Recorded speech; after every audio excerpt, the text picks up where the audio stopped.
شروع اللہ کا نام لے کر جو بڑا مہربان نہایت رحم والا ہے۔ کاف ہا یا عین صاد، یہ تمہارے پروردگار کی مہربانی کا بیان ہے جو اس نے اپنے بندے زکریا پر کی تھی جب انہوں نے اپنے پروردگار کو دبی آواز سے پکارا اور کہا کہ اے میرے پروردگار، میری ہڈیاں بڑھاپے کے سبب کمزور ہو گئی ہیں اور سر سفید بالوں کی وجہ سے چمکنے لگا ہے، اور اے میرے پروردگار، میں تجھ سے مانگ کر کبھی محروم نہیں رہا، اور میں اپنے بعد اپنے بھائی بندوں سے ڈرتا ہوں، اور میری بیوی بانجھ ہے، پھر بھی مجھے اپنے پاس سے ایک وارث عطا فرما جو میری اور اولاد یعقوب کی میراث کا مالک ہو، اور اے میرے پروردگار اس کو خوش اخلاق بنائیو۔ فرمایا اے زکریا، ہم تم کو ایک لڑکے کی بشارت دیتے ہیں جس کا نام یحییٰ ہوگا، اس سے پہلے ہم نے اس نام کا کوئی شخص پیدا نہیں کیا۔ انہوں نے کہا کہ پروردگار، میرے ہاں کس طرح لڑکا ہوگا جبکہ میری بیوی بانجھ ہے اور میں بڑھاپے کی اس حالت کو پہنچ گیا کہ سوکھ گیا ہوں۔ حکم ہوا کہ اسی طرح ہوگا۔ تمہارے پروردگار نے فرمایا ہے کہ مجھے یہ آسان ہے، اور میں پہلے تم کو بھی تو پیدا کر چکا ہوں اور تم کچھ چیز نہ تھے۔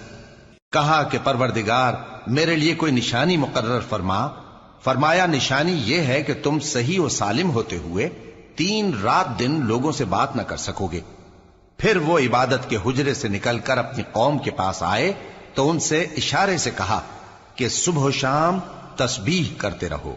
فرمایا اے یحییٰ، ہماری کتاب کو مضبوطی سے تھامے رہو، اور ہم نے ان کو لڑکپن ہی میں دانائی عطا فرمائی تھی اور اپنے پاس سے شفقت اور پاکیزگی دی تھی، اور وہ پرہیزگار تھے اور وہ اپنے ماں باپ کے ساتھ نیکی کرنے والے تھے اور سرکش اور نافرمان نہیں تھے۔ اور جس دن وہ پیدا ہوئے اور جس دن وفات پائیں گے اور جس دن زندہ کر کے اٹھائے جائیں گے ان پر سلام ہے۔ اور کتاب یعنی قرآن میں مریم کا بھی تذکرہ کرو، جب وہ اپنے لوگوں سے الگ ہو کر مکان کے مشرقی حصے میں چلی گئیں، پھر انہوں نے ان کی طرف سے پردہ کر لیا تو ہم نے ان کی طرف اپنا فرشتہ بھیجا، سو وہ ان کے سامنے ایک خوبصورت مرد کی صورت میں آیا۔ مریم بولی کہ اگر تم پرہیزگار ہو تو میں تم سے بچنے کے لیے رحمان کی پناہ لیتی ہوں۔ فرشتے نے کہا کہ میں تو تمہارے پروردگار کا بھیجا ہوا یعنی فرشتہ ہوں، اور اس لیے آیا ہوں کہ تمہیں پاکیزہ لڑکا بخشوں۔ مریم نے کہا کہ میرے ہاں لڑکا کیوں کر ہوگا جبکہ مجھے کسی مرد نے بطور شوہر چھوا تک نہیں اور میں بدکار بھی نہیں ہوں۔ فرشتے نے کہا کہ یوں ہی ہوگا، تمہارے پروردگار نے فرمایا کہ یہ مجھے آسان ہے اور میں اسے اسی طریق پر پیدا کروں گا تاکہ اس کو ہم لوگوں کے لیے اپنی طرف سے نشانی اور ذریعہ رحمت بنائیں، اور یہ کام مقرر ہو چکا ہے۔ چنانچہ وہ اس بچے کے ساتھ حاملہ ہو گئیں اور اسے لے کر ایک دور جگہ چلی گئیں۔ پھر درد ذہ ان کو کھجور کے تنے کی طرف لے آیا، کہنے لگیں کہ کاش میں اس سے پہلے مر چکتی اور بھولی بسری ہو گئی ہوتی۔ تب ان کے ٹیلے کے نیچے کی جانب سے فرشتے نے ان کو آواز دی کہ غمناک نہ ہو، تمہارے پروردگار نے تمہارے نیچے ایک چشمہ پیدا کر دیا ہے، اور کھجور کے تنے کو پکڑ کر اپنی طرف ہلاؤ، وہ تم پر تازہ عمدہ کھجوریں گرائے گا، تو کھاؤ اور پیو اور آنکھیں ٹھنڈی کرو۔ اگر تم کسی آدمی کو دیکھو تو کہنا کہ میں نے اللہ کے لیے روزے کی منت مانی، تو آج میں کسی آدمی سے ہرگز کلام نہیں کروں گی۔ پھر وہ اس بچے کو اٹھا کر اپنی برادری والوں کے پاس لے آئیں۔ وہ کہنے لگے کہ مریم یہ تو نے برا کام کیا، اے ہارون کی بہن، نہ تو تیرا باپ ہی برا آدمی تھا اور نہ تیری ماں ہی بدکار تھی۔ تو مریم نے اس بچے کی طرف اشارہ کیا۔ وہ بولے کہ ہم اس سے کہ گود کا بچہ ہے کیسے بات کریں؟ بچے نے کہا کہ میں اللہ کا بندہ ہوں، اس نے مجھے کتاب دی ہے اور نبی بنایا ہے، اور میں جہاں ہوں اور جس حال میں ہوں اس نے مجھے صاحب برکت بنایا ہے، اور جب تک زندہ ہوں مجھ کو نماز اور زکوٰۃ کا ارشاد فرمایا ہے، اور مجھے اپنی ماں کے ساتھ نیک سلوک کرنے والا بنایا ہے اور سرکش و بدبخت نہیں بنایا، اور جس دن میں پیدا ہوا اور جس دن مروں گا اور جس دن زندہ کر کے اٹھایا جاؤں گا مجھ پر سلام ہے۔ یہ مریم کے بیٹے عیسیٰ ہیں، اور یہ سچی بات ہے جس میں لوگ شک کرتے ہیں۔ اللہ کو شایع نہیں کہ کسی کو بیٹا بنائے، وہ پاک ہے، جب کسی چیز کا ارادہ کرتا ہے تو اس کو یہی کہتا ہے کہ ہو جا تو وہ ہو جاتی ہے، اور بے شک اللہ ہی میرا اور تمہارا پروردگار ہے، تو اسی کی عبادت کرو، یہی سیدھا رستہ ہے۔ پھر اہل کتاب کے فرقوں نے باہم اختلاف کیا، سو جو لوگ کافر ہوئے ہیں ان کو بڑے دن یعنی قیامت کے روز حاضر ہونے سے خرابی ہے۔ وہ جس دن ہمارے سامنے آئیں گے کیسے سننے والے اور کیسے دیکھنے والے ہوں گے، مگر ظالم آج کھلی گمراہی میں ہیں، اور ان کو حسرت و افسوس کے دن سے ڈرا دو جب بات فیصل کر دی جائے گی اور وہ غفلت میں پڑے ہوئے ہیں اور ایمان نہیں لاتے۔ ہم ہی زمین کے اور جو لوگ اس پر بستے ہیں ان کے وارث ہوں گے، اور ہماری ہی طرف ان کو لوٹنا ہوگا۔ اور کتاب میں ابراہیم کا ذکر کرو، بے شک وہ نہایت سچے تھے، پیغمبر تھے۔ جب انہوں نے اپنے باپ سے کہا کہ ابا، آپ ایسی چیزوں کو کیوں پوچھتے ہیں جو نہ سنیں اور نہ دیکھیں اور نہ آپ کے کچھ کام آ سکیں؟ ابا، مجھے ایسا علم ملا ہے جو آپ کو نہیں ملا، تو میرے ساتھ ہو جائیے، میں آپ کو سیدھی راہ پر لے چلوں گا۔ ابا، شیطان کی پوجا نہ کیجیے، بے شک شیطان اللہ کا نافرمان ہے۔ ابا، مجھے ڈر لگتا ہے کہ آپ کو اللہ کا عذاب آ پکڑے تو آپ شیطان کے ساتھی ہو جائیں۔ اس نے کہا کہ ابراہیم، کیا تو میرے معبودوں کے خلاف ہے؟ اگر تو باز نہ آئے گا تو میں تجھے سنسار کر دوں گا اور تو ہمیشہ کے لیے مجھ سے دور ہو جا۔ ابراہیم نے سلام علیکم کہا اور کہا کہ میں آپ کے لیے اپنے پروردگار سے بخشش مانگوں گا، بے شک وہ مجھ پر نہایت مہربان ہے۔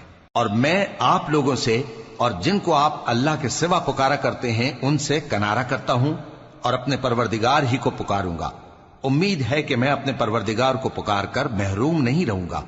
اور جب ابراہیم ان لوگوں سے اور جن کی وہ اللہ کے سوا پرستش کرتے تھے الگ ہو گئے تو ہم نے ان کو اسحاق اور اسحاق کو یعقوب بخشے اور ہر ایک کو پیغمبر بنایا، اور ہم نے ان کو اپنی رحمت سے بہت سی چیزیں عنایت کی اور ان کا ذکر جمیل بلند کیا۔ اور کتاب میں موسیٰ کا بھی ذکر کرو، بے شک وہ ہمارے برگزیدہ تھے اور رسول تھے، نبی تھے، اور ہم نے ان کو طور کی داہنی طرف سے پکارا اور باتیں کرنے کے لیے نزدیک بلایا، اور اپنی مہربانی سے ان کو ان کا بھائی ہارون پیغمبر بنا کر عطا کیا۔ اور کتاب میں اسماعیل کا بھی ذکر کرو، وہ وعدے کے سچے اور رسول تھے، نبی تھے، اور وہ اپنے گھر والوں کو نماز اور زکوٰۃ کا حکم کرتے تھے اور اپنے پروردگار کے ہاں پسندیدہ تھے۔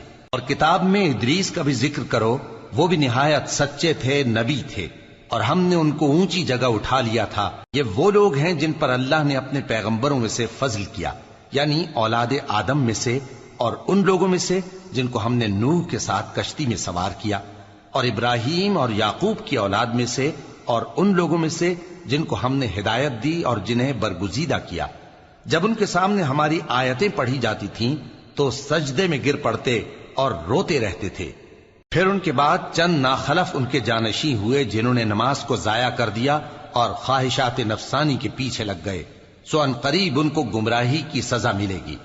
ہاں، جس نے توبہ کی اور ایمان لایا اور عمل نیک کیے تو ایسے لوگ بہشت میں داخل ہوں گے اور ان کا ذرا نقصان نہ کیا جائے گا، یعنی ہمیشہ کی بہشتوں میں جس کا اللہ نے اپنے بندوں سے وعدہ کیا ہے کہ جو ان کی آنکھوں سے پوشیدہ ہے۔ بے شک اس کا وعدہ نیکوکاروں کے سامنے آنے والا ہے، وہ اس میں سلام کے سوا کوئی بیہودہ کلام نہ سنیں گے اور ان کو صبح و شام کھانا ملے گا۔ یہی وہ جنت ہے جس کا ہم اپنے بندوں میں سے ایسے شخص کو مالک بنائیں گے جو پرہیزگار ہوگا۔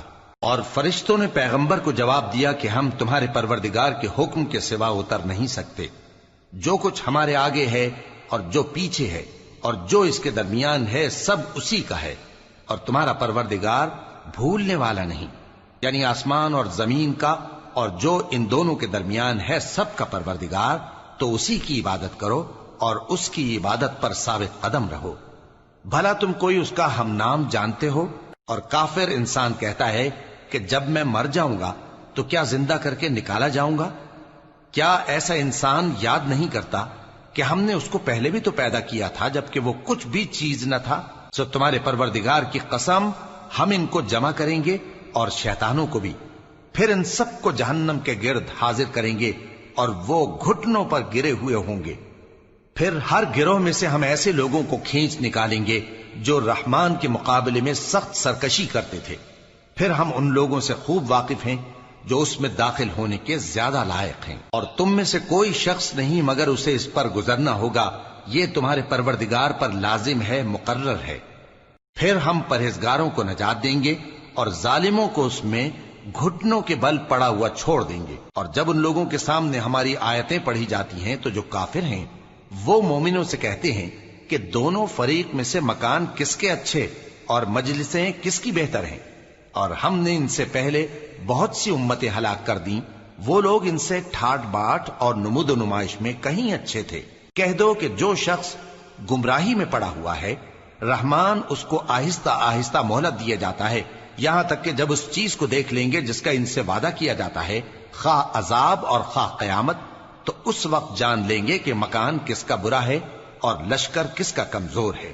اور جو لوگ ہدایت یاب ہیں اللہ ان کو زیادہ ہدایت دیتا ہے، اور نیکیاں جو باقی رہنے والی ہیں وہ تمہارے پروردگار کے ہاں صلے کے لحاظ سے خوب اور انجام کے اعتبار سے بہتر ہیں۔ بھلا تم نے اس شخص کو دیکھا جس نے ہماری آیتوں سے کفر کیا اور کہنے لگا کہ اگر میں اثر نو زندہ ہوا بھی تو یہی مال اور اولاد مجھے وہاں ملے گا؟ کیا اس نے غیب کی خبر پالی ہے یا اللہ کے یہاں سے عہد لے لیا ہے؟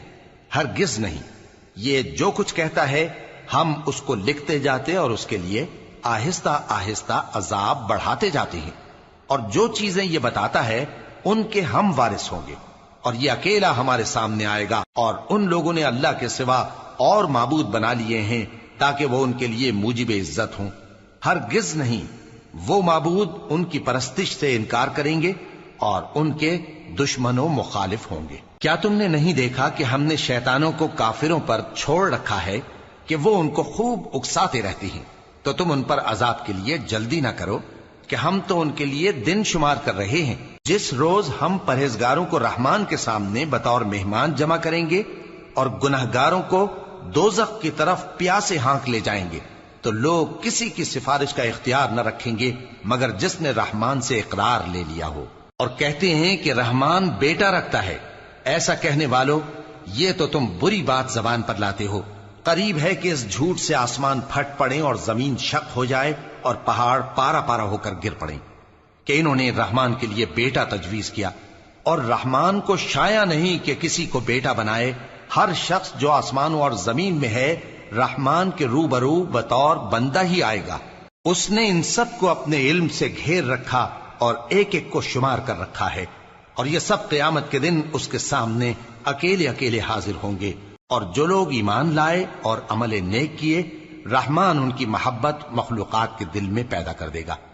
اے پیغمبر صلی اللہ علیہ وآلہ وسلم، ہم نے یہ قرآن تمہاری زبان میں آسان بنا کر نازل کیا ہے تاکہ تم اس سے پرہیزگاروں کو خوشخبری پہنچا دو اور جھگڑالوؤں کو ڈر سنا دو، اور ہم نے ان سے پہلے بہت سے گروہوں کو ہلاک کر دیا ہے۔